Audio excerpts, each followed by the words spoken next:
The Montreal Canadiens have some huge decisions to make as Caufield scores in a losing effort against the Ottawa Senators, but there's some other players like Joe Veleno making their mark, and with Montreal having multiple roster spots open for players to make the cut, there's a lot of decisions that Kent Hughes, Jeff Gorton, Marty St. Louis have to make, and even some other performances that can very well shift the whole lines for the Montreal Canadiens. A lot of stuff we got to get into on this episode of Habs Digest, and we'll start with the game scorecard. Look, I know we're not excited about this game, but we're here to excite you about it because, yes, it was a loss. 3-1. It wasn't the most fun. The top line, they showed out. They got that goal. Far and away the best on the team here. By the way, this doesn't include Joe Veleno, who we'll get to. But Jesse, I thought, despite the loss, there were some nice performances from some players. Like, I thought Kirby was getting more physical again. I thought Adam Engstrom just proved why he is the number one defensive call-up from Laval. I thought Patrik Laine had a good 5v5 game. Despite the negatives from tonight, I thought there was a lot of very interesting stuff that very well could challenge some of the lines and deep pairings that Marty has been running so far, and I think that's a positive.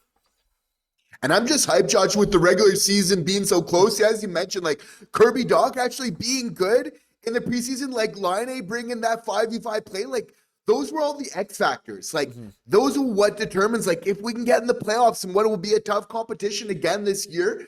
And we're seeing some great indicators for me, which is just absolutely amazing. We're seeing that physical play from Dach, but again, looking good offensively. That speed is looking nice, looking a little bit trimmer coming the season and looking like paying off in terms of that speed on the ice. But as we know, Josh, like big picture, like going 4-2 in the preseason for what it's worth, it's pretty good here. But like, it's surprising, like for me, just like how much I already miss like Ivan Demidov just not being in the lineup. Of course, 5 roster players like not there here tonight. Obviously, a big part of this.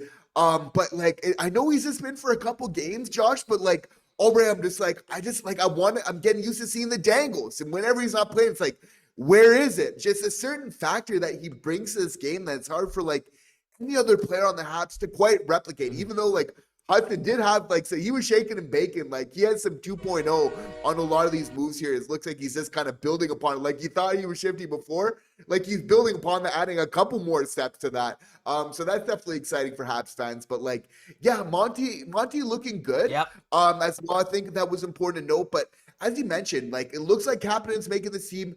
Veleno is going to look like he's going to be the extra forward, but at the same time, like he's going to provide a lot of depth to this team. As we know, some injuries come up. This is somebody who's going to look to be able to like step in, and what looked like kind of just like a whatever signing of Kent Hughes right again is like starting to again prove like genius in the foresight here in terms of like how he'll inevitably be able to really help this team. I think in some big ways. They kind of took a flyer on him, and it's looking like it's paying off early here. Yeah, I love this, right? And I wish he was on the stat card, but absolutely, like, for stretches of this game, I don't think it's a stretch to say that he was our best forward. Like, he was creating offensive chances, filling in for Zach Bolduc on that second line with Dach and Gallagher. And again, these have been the lines for the past couple of games. Again, Bolduc replaced by Veleno and whatever, but, like, the Newhook, Kapanen, and Demidov line did not happen tonight, and Marty did say, like, yeah, he likes what Kapanen brings. He thinks he can kill penalties. Well, actually, he just said he thinks he could kill. Whether he means penalties specifically, we're not sure. We just assume. But, Demidov, Kapanen, yeah, I would assume so. You never know. Maybe he has that mean streak in him. And Newhook, like, that's going to be a line starting the season. And I think the depth is very important, like you said, Jesse, because we do have depth down the roster, but you felt the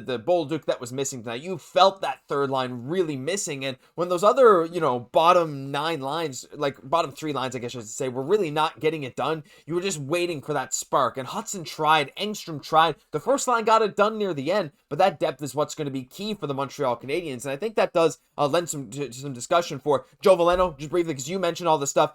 What a great defensive player he's turned into, generating offensive chances, so good, but also Patrik Laine, where is he? I have so many pictures. I don't love this new headshot, but, respect to Laine anyway.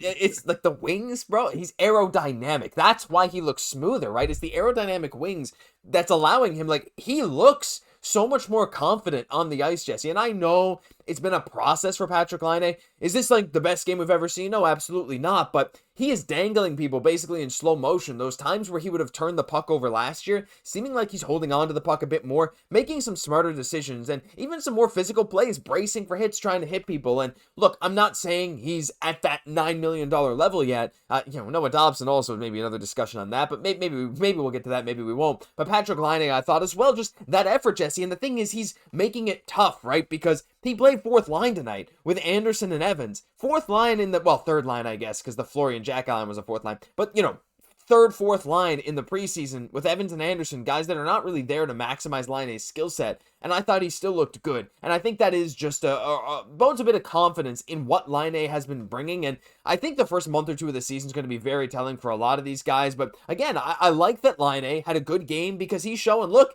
I'm not done. Just because I'm on the third/fourth line now doesn't mean I'm not going to try and claw my way right back up.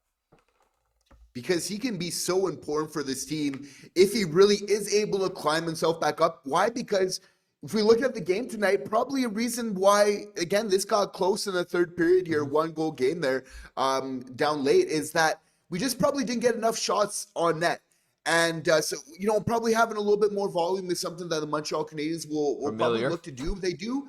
It's part of their philosophy, definitely, of like getting those higher quality opportunities. That being said, like Slav did create a couple of those tonight where he had some chances. He had that great pass to Caufield, again, where his scoring, Caufield hit a post. So we had some opportunities tonight. I think maybe a little bit more of that volume would definitely help us.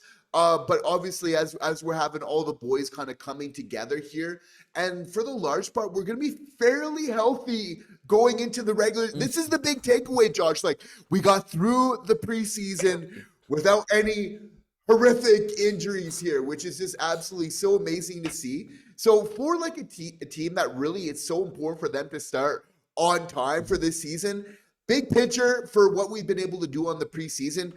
For what it's worth, we're showing some really positive signs. Yeah, and I love it. Look, there was a scare with Jake Evans for a bit. He went to the locker room, took him a few minutes before he came back. Again, what is with the luck? Like, Evans got hit by a deflected shot in his forearm. He was out. I thought he was hurt. He came back. That's how Reinbacher broke his hand, a deflected shot into his hand. Minus Reinbacher. Well, yeah, it is Reinbacher. Yeah, I get that too. But also, Brendan Gallagher took a shot from his own teammate in the offensive zone, like in the hand and arm. And like, what is going on? But luckily, again, Evans and Gallagher came back. Like, if you're coming back in a preseason game, it's probably just a stinger. So I'm happy about that. You're right. We got through unscathed, except for Reinbacher, who's going to have lots of leeway in Laval this year. Should only miss 6 or 7 games. That's really, really good. But I want to move on. Just final thing, like, straight up, the decisions have to be made, Jesse. And look, we do have those roster spots. And right now, if we keep Veleno and Kapanen, which are locks at this point, I think, and we keep Struble and Xhekaj in defense, there is no way we don't. We still do have a roster spot open, assuming Kaapo Kähkönen doesn't start the year on Montreal, which I really don't think he will. Yes, he could get claimed. We've seen some goalies get claimed. Connor Ingram got traded, and Phoenix Copley got claimed, so there's a world where it happens, but I think we still send him down. Do you think we even keep one of these guys, these fourth line guys of like Blais, Xhekaj, or Beck, or maybe even Adam Engstrom? Because I'm starting to think maybe we just let these guys go to Laval, let them develop the way we need. We just keep an open roster spot for some flexibility because we don't need to have a maxed out roster. I think at this point, like, we know who's made the team. We know who's on that fringe. And I think the best thing for a lot of our young guys especially is just to see what they can do in Laval. Because I think we're building something really special here. And getting these guys more minutes is going to be far more beneficial to our long-term success. What about you?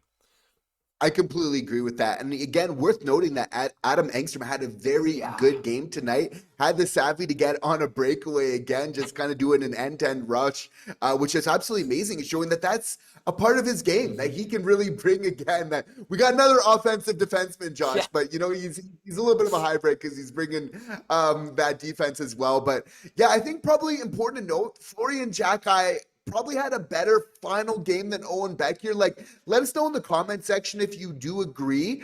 I do think that all these guys, even though we do have an extra spot, even with Blais, I think that they're all going to be sent really to Laval, and we're just going to look to have a really strong team. But again, like, even these last games kind of matter because it's going to start to affect like that next call-up. You have to feel like Florian, he's next in line to really make this team right now as it stands. Like, you have to feel like he's going to call him over Owen Beck, as good of a player as he is right now, you have to feel like maybe they both get their opportunity. We'll have to see though. That's why these games matter that much. Maybe not.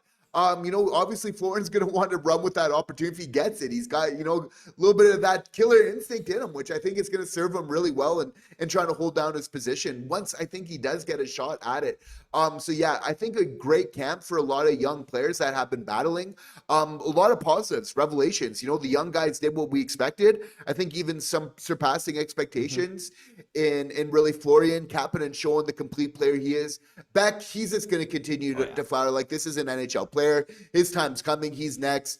But again, Veleno coming out of nowhere, Bled doing what he does. Like, I'm really liking the makeup of this team, throughout. And even with Dach starting to come in again, like how that's just solidifying our lineup, like at such a key role, it's really gotten me feeling good. And, for the vibes, I think should be really high around the Montreal Canadiens, even in that locker room and that belief coming into the season because of that. Yeah, the vibes are always high, and I think right now, like, it's just exemplifying that more than ever. Like, guys they did what they needed to do. Not everyone had the best camp. Again, like we talked, like Dobson, not the best, but again, like, this dude's an analytical darling, and he had a 70 point season. He'll get into shape. The first line looked good, but like, not like that normal first line. Like, again, it's preseason. We'll have to wait and see what happens in the regular season. They've been good. Well, tonight they did. I think, like, overall, they were still our best line. But we know, like, what I'm saying is we know how elite they can be, right? And so it's like, look, maybe they took a little bit of the edge off. They're good, right? They're chilling, but they were still our best line tonight by far. But still, like, this kind of stuff it's going to be good. And yeah, I'm just super excited because the season